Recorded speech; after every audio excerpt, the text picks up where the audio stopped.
Welcome back to रूबरू podcast 2 of social addition. आज हमारे साथ हैं पीयूष, जो कि मेरे आईएसजीएम के काफ़ी अच्छे दोस्त हैं। एंड इंटरेस्टिंगली हमारी पहली कन्वर्सेशन मुझे याद है, एक सोशल एंटरप्रेन्योरशिप की वर्कशॉप हो रही थी। तो उसमें भी मेट ईच अदर एंड उसमें पता लगा मुझे कि he is from Nagpur and वो एनआईटी वारंगल से पढ़ते हैं। तब से मुझे एक क्यूरियोसिटी थी कि how come after NIT engineering के बाद कोई सोशल सेक्टर में आता है। बिकॉज मैंने भी काफ़ी दोस्तों को देखा, मैं भी इंजीनियरिंग ही परस्यू करने वाला था, but in between I drop it and pursue psychology. But now I want to talk with Piyush and understand his lens ki how come from this corporate to social sector, उसके बारे में भी हम बात करेंगे and about his insight. So Piyush, पहले मैं चाहता हूँ आप थोड़ा अपने बारे में अगर बता सके कि what all is your journey about till now, थोड़ा बहुत ब्रीफ में जब बताना चाहें। Yeah. First of all, thank you, Varun, for inviting me to this. I know काफी समय से हम लोग दोस्त हैं and we have had some really deep conversations in the past. And I know कि ये तुम्हारा brain child था हमेशा से, to talk to Yeah. people. Like you always like talking to people and getting to know things. So yeah, to tell about myself, uh, मैं नागपुर से आता हूँ, नागपुर महाराष्ट्र से, and I've grown up for most part of my life in Nagpur. And उसके पहले I was staying uh, in Gadchiroli district in Okay. Maharashtra. And तो हाँ, I pursued engineering as my undergraduate study. और क्योंकि पसंद था मुझे physics chemistry और चीज़ें तोड़ना जोड़ना हमेशा से पसंद था, तो that's why I pursued engineering. उसमें भी मैकेनिकल इंजीनियरिंग, क्योंकि I was fascinated by mechanisms and machines and technology and how it interacts with humans and all that. So yeah, I worked 2 to 5 years उसके बाद and went for a master's Germany में, and तब कहा I decided कि यार this is not for me. और फिर ये नहीं तो क्या, है ना, ये सवाल बहुत बड़ा था मेरे सामने, जो एक एग्जिस्टेंशियल क्राइसिस की तरह बन गया था मेरे लिए। तो आई रिफ्लेक्टेड बैक कि यार what I like, what I dislike, where do I see myself से 20 30 40 years डाउन द लाइफ। और तो आई रियलाइज कि giving back to society is something that I have always wanted to do. और इसका जो बीज था वो, जब मैं गढ़चिरौली में था, जैसे मैंने बताया तुमको, मैं अपने बचपन के 5 6 साल लगभग मैं गढ़चिरौली डिस्ट्रिक्ट में था। Yes. तो ये जो giving back to the society, इसका जो सीड था वो तब मुझ में बोया गया। वो भी तब जब I got a chance to meet Baba Amte and Prakash Amte. These are these two great people are Ramon Magsaysay award winners, or they have served extensively with people affected by leprosy. तो लेप्रोसी एक ऐसी बीमारी थी जो जिसको अछूत माना जाता था, है ना, क्योंकि वो उसके बारे में बहुत मिसकंसेप्शंस थे।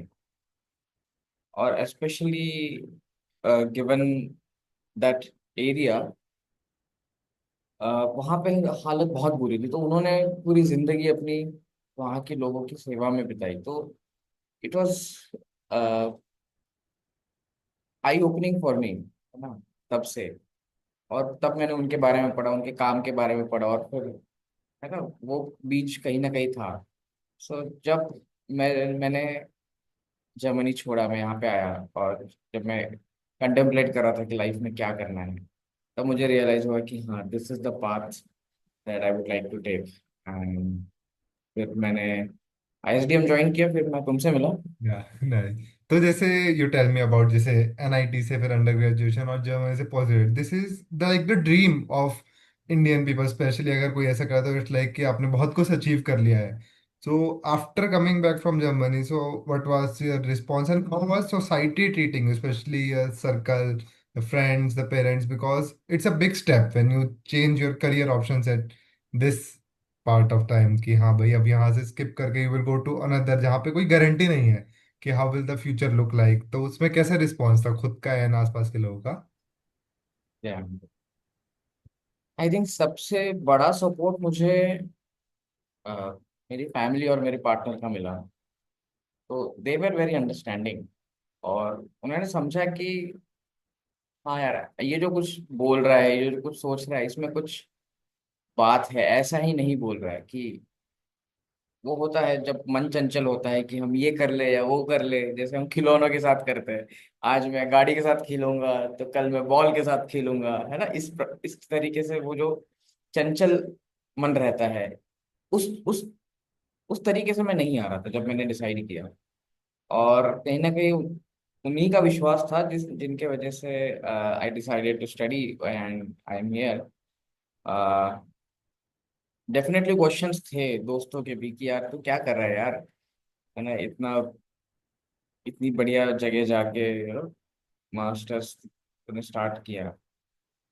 तो हाँ, वो क्वेश्चंस थे, क्वेश्चंस का आज भी है। पर वही है कि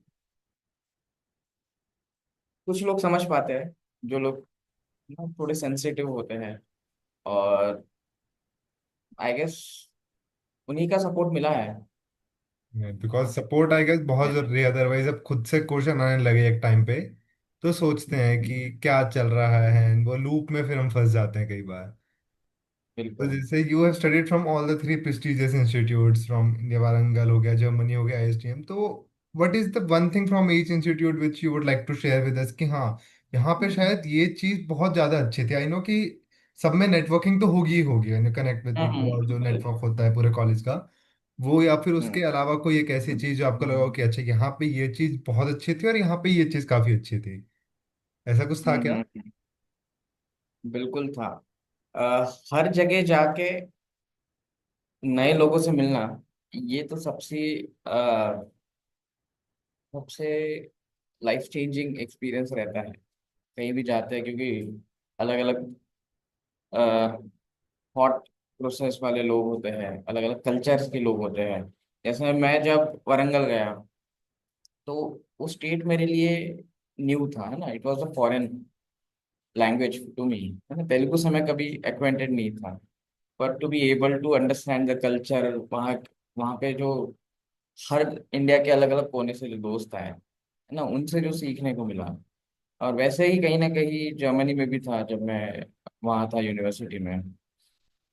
और आईएसडी में भी ये हमारे कोहोर्ट में लगभग 40 लैंग्वेज, है ना, बोल सकने वाले लोग थे, है ना। तो यस। इतनी डाइवर्सिटी थी हमारे कोहोर्ट में। तो यार ये डिवर्सिटी ही है जो हमको ग्रो कराता है ना। हमारा माइंड तभी ग्रो करेगा जब हम वी आर एक्सपोज्ड। बच्चे भी वैसे ही बड़े होते हैं, है ना, उनको जितना स्टिमुलस मिलता है या अलग अलग तरीके, तो उतना ही ग्रो करता है। तो हाँ, पर्सनैलिटी भी ग्रो होती है। और जैसे तुमने पूछा कि क्या एक चीज थी, राइट। या जो डिफरेंट लगी उसकी यहाँ पे काफी अलग थी, या कुछ भी जो लगा हो कि वाह, वाह फैक्टर वाली चीज। वाओ फैक्टर वाली चीज, वरंगल में यही था कि यार मुझसे कितने स्मार्ट लोग हैं, है ना। हम एक बबल बबल में रहते हैं।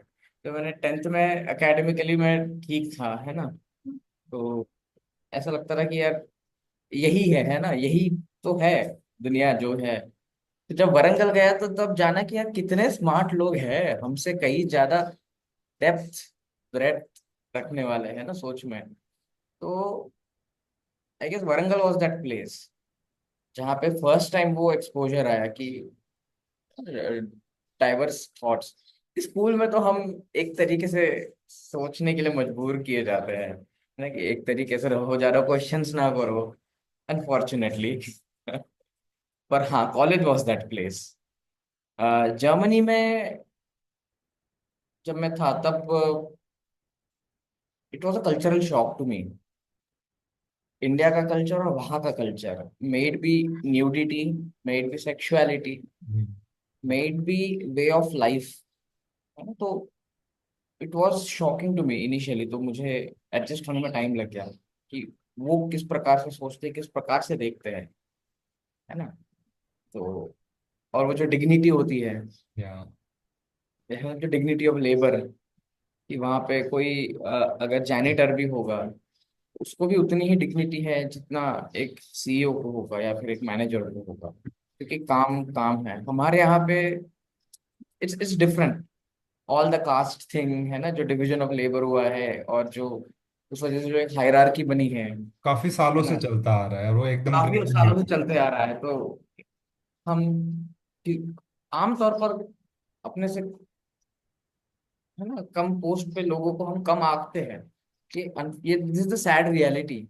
या तो वो मुझे एक शॉक लगा कि यार this is something I need to take back to India, है ना, वो जो डिग्निटी होती है, डिग्निटी टुवर्ड्स एवरीबडी। और जब आईएसडीएम में आए तो फिर तो बात ही अलग थी, क्योंकि it was working with different kinds of people and उनके thought processes about development, about different social issues.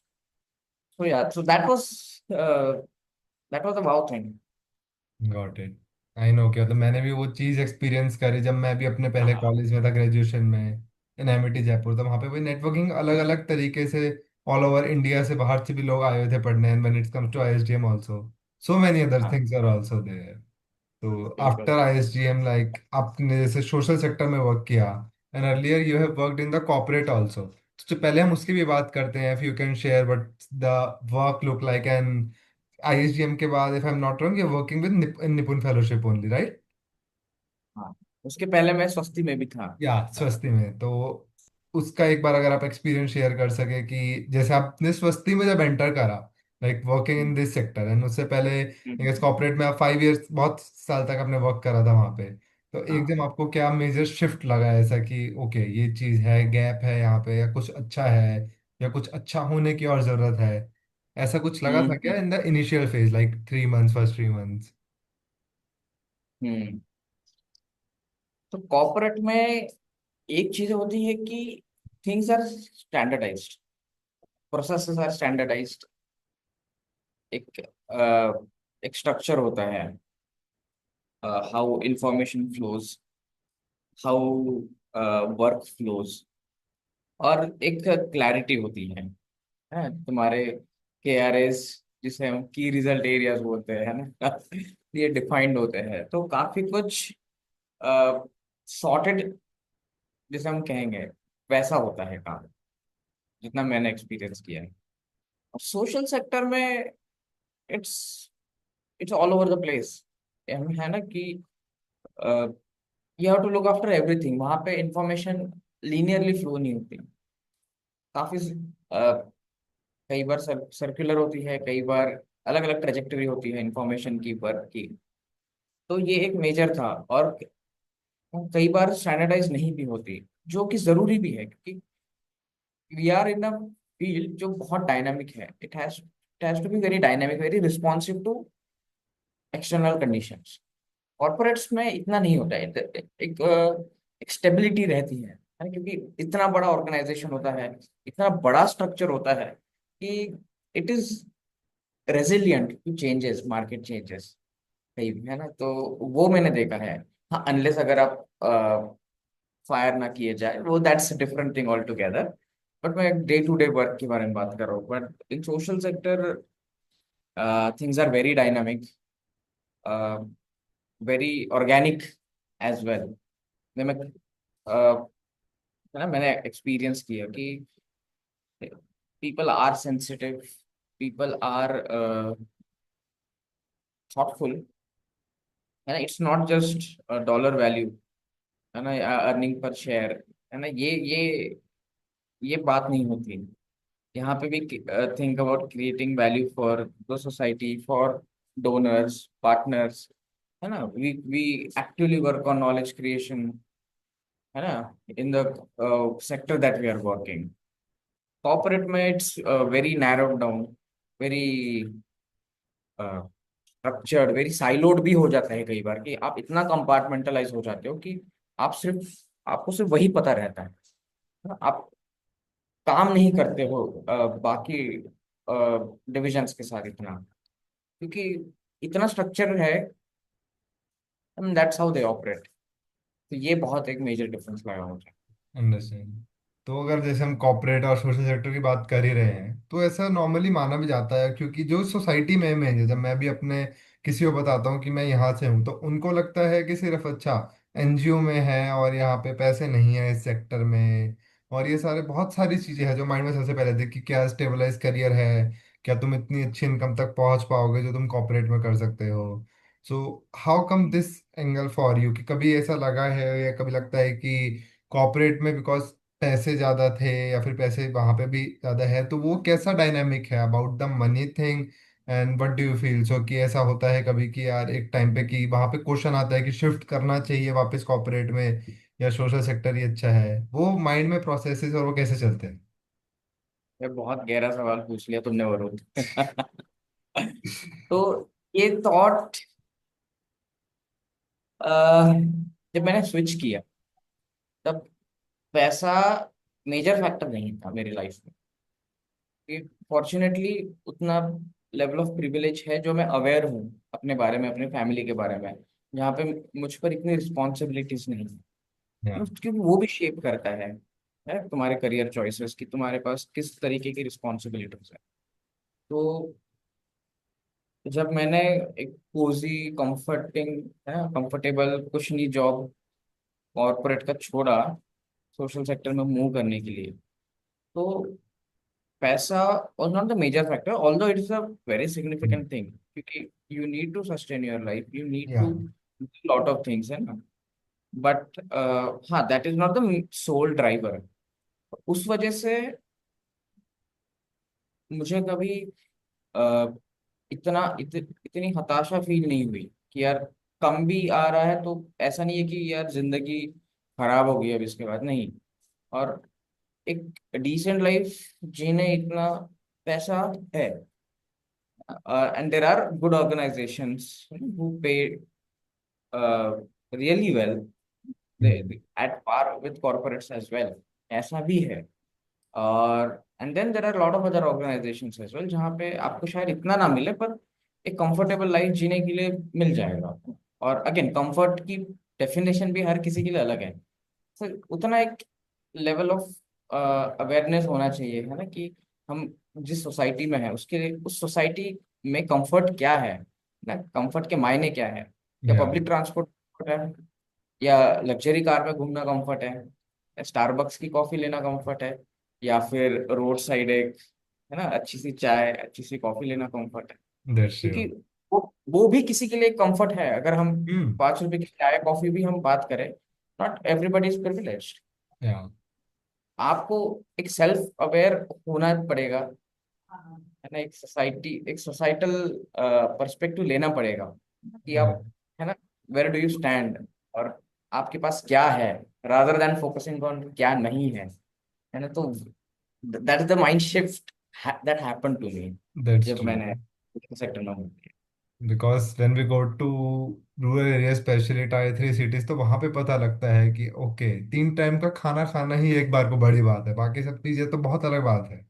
जो हम बिल्कुल बोलते हैं सुनते आ रहे हैं बचपन से, रोटी कपड़ा मकान, हमारे बिल्कुल। लिए शायद ये सब चीजें हैं, उसके बाद हम अपने लाइफ पे फोकस करते हैं। बट वहां के लिए जब हम देखते हैं कि अगर उनको 3 टाइम का खाना ही मिल रहा है, वो उसमें भी बहुत खुश है, तो वो चीजें फिर लगती है कि शायद हमारे पास काफी कुछ है समझने को।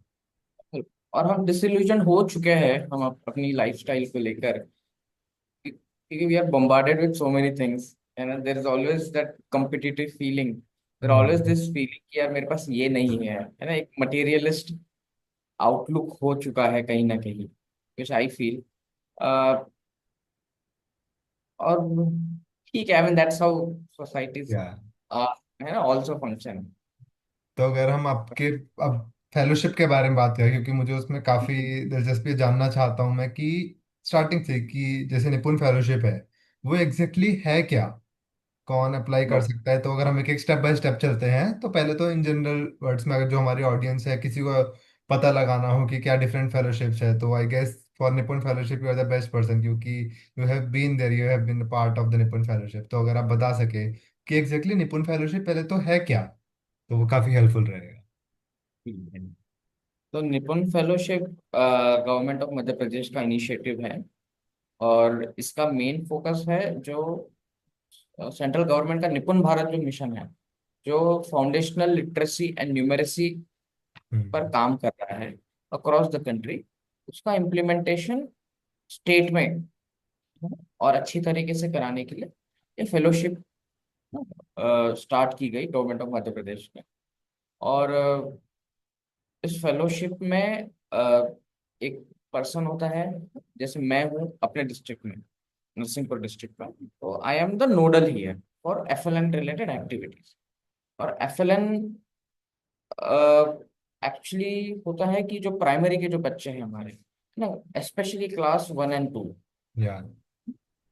वो बच्चे एक अ, एक मिनिमम लेवल की कॉम्पिटेंसी डेवलप कर पाए। सेंटेंस रीडिंग हो गई, आपकी ओरल स्पीकिंग स्किल्स हो गई, आपकी लिसनिंग स्किल्स हो गई। आप बेसिक सब्ट्रैक्शन, एडिशन, है ना, ये कर सकते हैं। आप नंबर काउंट कर सकते हैं। आप एक आपके पास अपनी जो सराउंडिंग है ना, उससे आप कनेक्ट हो पाए अच्छी तरीके से, है ना। और एक न्यूमेर एक मैथमेटिकल वे में आप समझ पाए, जैसे है ना, हो सकता है करेंसी एक्सचेंज करनी पड़े मार्केट में, है ना, तो वहां पे भी आपको एक न्यूमरेसी का ज्ञान होना चाहिए, है ना, कि 10 रुपए अगर मैंने दिए सब्जी वाले को, है ना, 5 रुपए की सब्जी के लिए, तो मुझे 5 रुपए वापस आने चाहिए। तो ये अंडरस्टैंडिंग हो, क्योंकि इसी के बेसिस पर हायर क्लासेस की लर्निंग होगी, है ना, बेटर होगी। तो इसी चीज को फोकस करते हुए ये फेलोशिप स्टार्ट की गई। ओके। तो रही बात इसकी प्रोसेस की, तो जो पहला कोहोर्ट था वो 2023 से लेकर 2025 तक था, यानी अ, इस साल, है ना, पहला बैच जो है वो पास आउट होगा यहाँ से। और हो सकता है कि नई बैच भी आए, है ना। अ, निपुण की वेबसाइट है, वेबसाइट पर जाकर देख सकते हैं हम कंटिन्यूसली कि एप्लीकेशन डेट्स क्या है नई बैच के लिए। तो दैट्स हाउ इट इज। और मुझे भी निपुण फेलोशिप के बारे में आईएसडीएम में जब मैं था तभी पता चला था। तो as part of job hunt I applied and nice. So it happened. FLN की जैसे आपने बात करी, बिकॉज रिसेंटली मैंने भी एनएपी पूरा कंप्लीट करा है, उसमें काफ़ी ज़्यादा फोकस है। बिकॉज जैसे अर्ली स्टेजेस पे अगर इस पे फोकस नहीं होगा, एंड कभी कभी हम सोचते हैं कि ये तो सबसे बेसिक थिंग है और शायद बिल्कुल। अपने आप लोगों को हर जगह होती होगी, बट रियलिटी काफ़ी डिफरेंट है अगर हम स्पेशली विलेजेस की बात करें। क्योंकि वहाँ पे जैसे आपने बताया बच्चों का बेस ही नहीं बन पाता।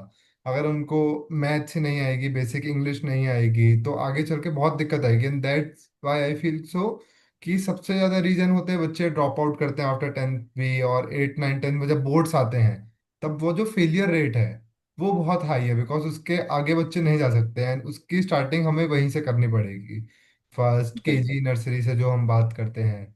तो वाइल बिल्कुल। वर्किंग देयर, तो ऐसा कुछ था जो आपने ऑब्जर्व करा वहाँ के बच्चों में, कि जब आपने स्टार्ट करा या उससे पहले किसी ने आपको बताया हो कि ऐसे मेजर चैलेंजेस थे यहाँ पे, और उसके बाद क्या अभी तक?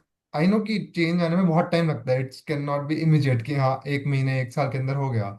It's a very longitudinal thing. तो उसमें आप थोड़ा शेयर कर सके कि आपने क्या चेंज देखा, क्या एजुकेशन सिस्टम में थोड़ा बहुत अगर चेंज आया हो, तो that will be very helpful. So India में लर्निंग क्राइसिस है, it has been very well documented. There are several surveys जो हुए हैं, जैसे नेशनल अचीवमेंट सर्वे है, गवर्नमेंट ऑफ इंडिया कराता है। और प्रथम जो एक ऑर्गेनाइजेशन है एजुकेशन में काम करती है, उनकी एक असर रिपोर्ट आती है ना, annual status of education report. तो ये कंटिन्यूसली ये रिपोर्ट्स में यही पाया गया है कि हमारे जो बच्चे हैं स्कूल में पढ़ने वाले, अ, उनका पढ़ने लिखने का स्तर बहुत कमजोर है। जैसे 5वीं क्लास में पढ़ने वाला बच्चा अ, दूसरी क्लास का लेवल का टेक्स्ट भी नहीं पढ़ पाता, है ना, और एडिशन सब्ट्रैक्शन नहीं कर पाता। तो ये एक बहुत ग्रिम सिचुएशन है। और ओवर द पीरियड जो मैंने देखा है यहाँ पे as part of my fellowship, I have seen कि जो हम टेकन फॉर ग्रांटेड लेते थे प्राइमरी एजुकेशन को, कि बच्चे तो पढ़ लेते हैं ऐसे ही, है ना, क्लासरूम में आना है, खेल कूद में चले जाना है।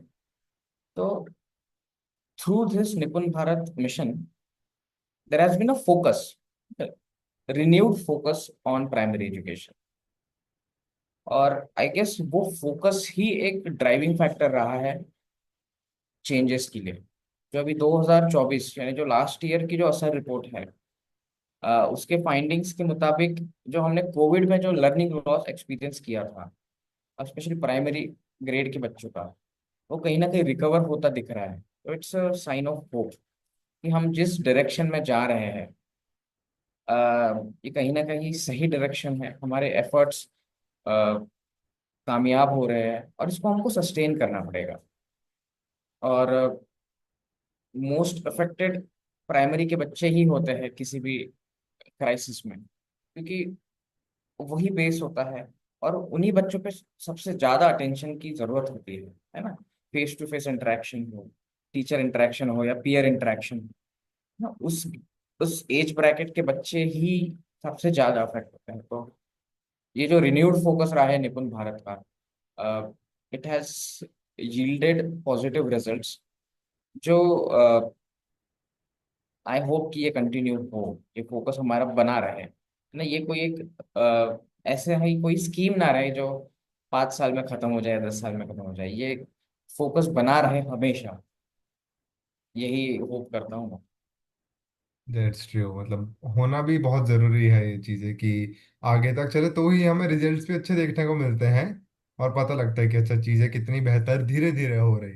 बिकॉज जब हम हम्म। अपने, लोग यही बोलते हैं कि हमें बदलाव देखने को नहीं मिल रहा, बट हम जब ये सोचे कि पॉपुलेशन ही हमारी कंट्री की इतनी है कि जब हम वो चीज स्टार्ट करते हैं तो उसमें बहुत माइनर इम्पैक्ट होता है, बहुत ज्यादा।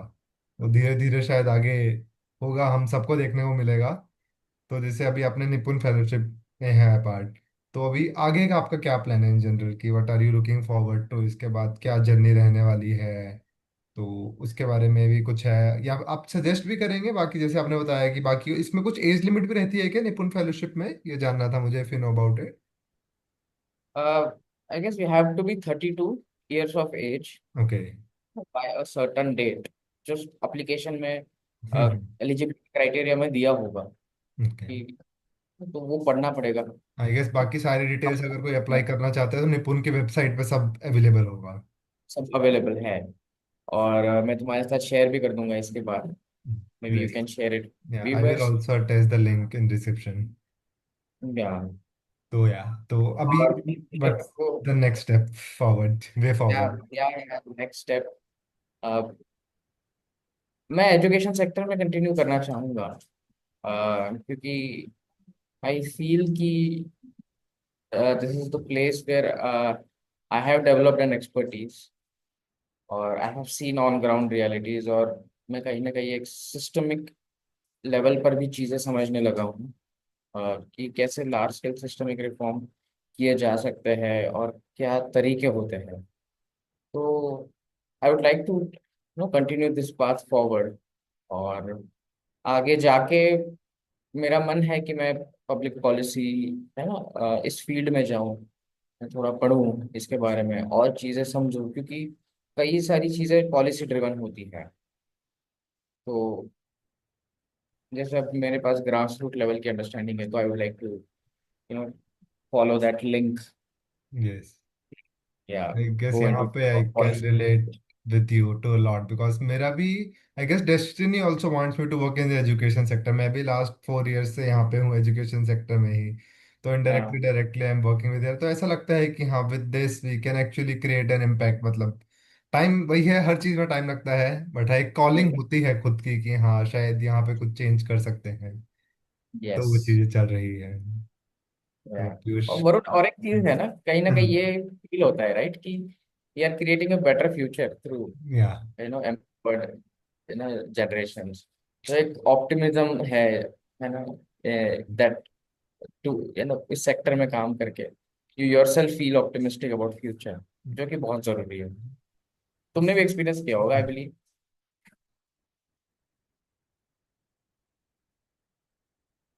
बिकॉज हम भी एक फेज से गए हैं जहाँ हमें लगता है कि एक ऐसा टाइम गया है कि ये चीज चेंज होनी चाहिए थी उस टाइम पे, काश ऐसा होता तो और हाँ। अच्छा होता। तो what if it was not there for it, we can create for other people out there. तो वो यस। चीज भी अपने आप में काफी अच्छी है। या तो पीयूष, काफी अच्छा लगा। It was very fruitful conversation जिसमें हमें बहुत चीजें जानने को मिली about you, your journey and about Nipun fellowship also. तो I hope later on we will create again another podcast with your journey की आगे वे फॉरवर्ड आपने क्या किया। तो यस, इट वाज अमेजिंग। मतलब मैं खुद अभी प्रोसेस कर रहा हूँ काफी थॉट्स को। I would also like to share with my audience also कि आप भी थोड़ा और एक्सप्लोर करिए ऑप्शंस अगर आप सोशल सेक्टर में इंटरेस्टेड है। फॉर एग्जांपल निपुण फेलोशिप इज वन। ऐसे ही और बहुत तरीके की फेलोशिप वगैरह भी है जो हम बाकी लोगों से कनेक्ट करके और भी शेयर करेंगे who have actually lived there. And I guess you can बिल्कुल। आल्सो कनेक्ट विद पीयूष अगर आपको निपुण फेलोशिप के बारे में जानना चाहते हैं। लिंक्डइन वगैरह पे भी है पीयूष अवेलेबल, तो you can reach out to him also. So it sure was work. great connecting with you, Piyush. Hope to see you again in likewise another podcast likewise. also. All the best. है ना, मुझे भी बहुत अच्छा लगा। Thank you so much. Thank you.